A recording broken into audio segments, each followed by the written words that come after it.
Bernie Sanders just gave his speech, and there was some twist to the speech. He usually gives a long speech, and it's got some of the same lines in it.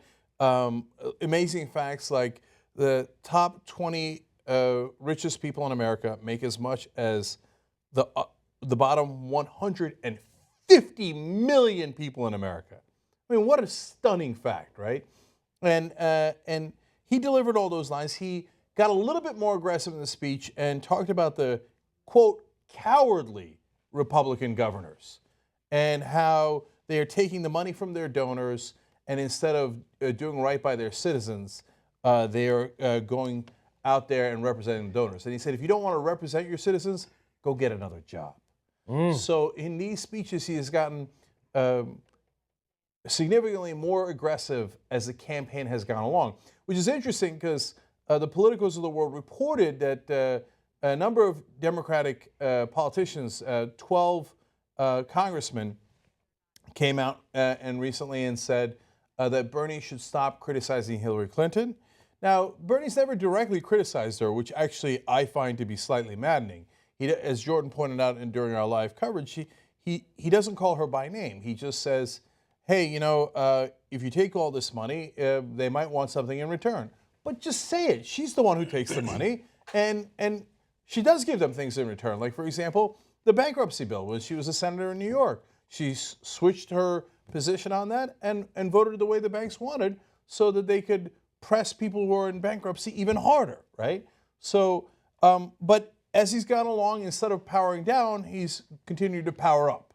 So that's an interesting development. But the main thing I wanted to say is, as I was watching tonight's speech, other than the fact that we figured out his hand motions, which is he'll make points like this and then go like that, okay, to finish the point. Dramatic flair for the point at that.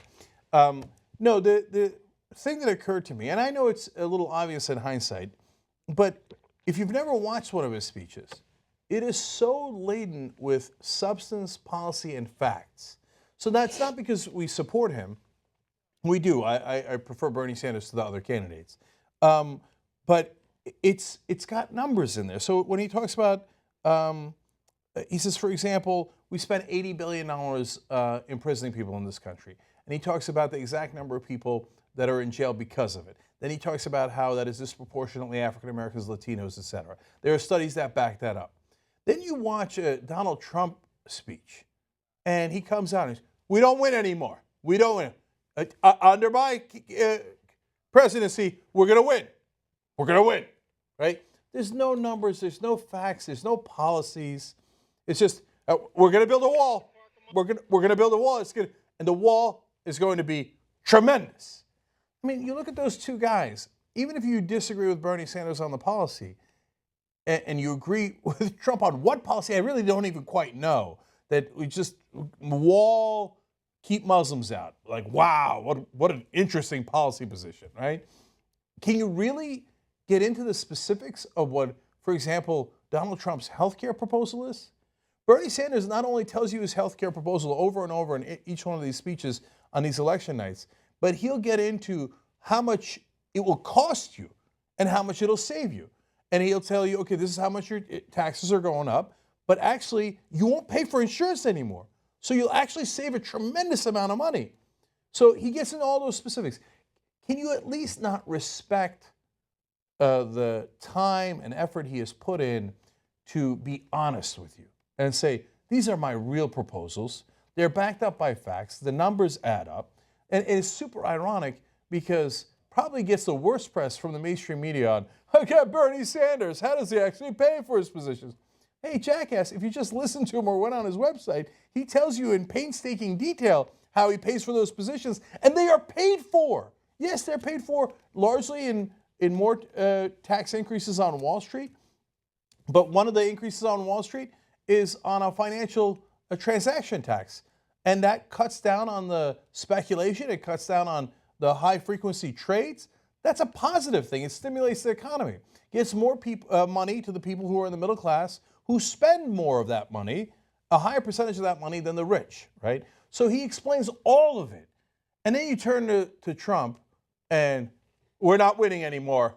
Under me, we're going to win. If you're a Trump supporter, how are you, at a bare minimum, not rhetorically embarrassed by that? If you understand those words. Right? Like, how do you not look at that and go, God, I wish he would have one policy position, right? I wish he would have one fact to back up anything he's saying. But it's a little embarrassing. I like the guy, but it's a little embarrassing. Don't you feel that way? If you don't feel that way, well, yeah, you're his voter. You're the guy who goes, oh, yeah, I didn't think about that. Maybe we should win again. Hey, yeah, you know what? Let's make America great again. Yeah, I like that. If you like that, I got to be honest with you, you're a simpleton. Yeah, we all want to make America great. Some of us think it's pretty great already in some ways. And we're going to show you policy positions on how to make it better. If you don't like that and you think that's too cerebral, there's some chance you're not cerebral enough. What are the percentage of Trump supporters who understood what I just said? So Jordan's been on the road a lot and talked to a lot of Trump supporters. Small percentage, you think? I'd say negative. What percentage of Trump supporters know the word cerebral? I'm going to go with 6%. Now, that's based on experience. We might be undercounting here a little bit. Yeah. But that's when you have that Jerry Lewis disease. Yeah. You have that cerebral palsy, right? Is that what that is? You have the cerebral palsy.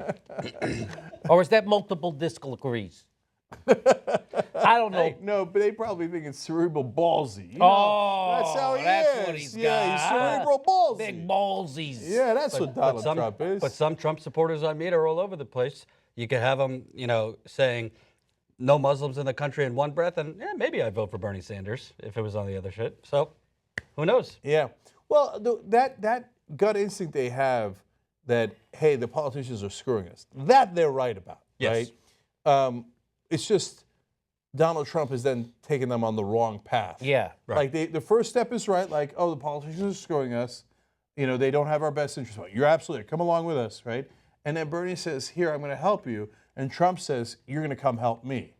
And they're like, oh, see, too long. And they go over there to help Trump. But it comes down to the conditioning, the strict father, the whole thing. That's the whole thing of why the win, why I'm win. And Bernie doesn't talk like that. So Trump seems stronger to them. And he is a winner.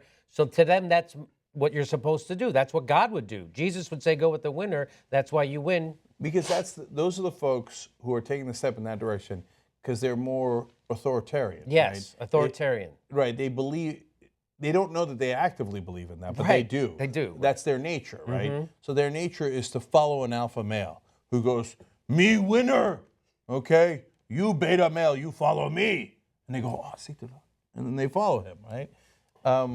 So we're asking you to use your mind a little bit. And I think that that's not too tall an order for most people in America. For some, too tall. They just are not cerebral ballsy enough.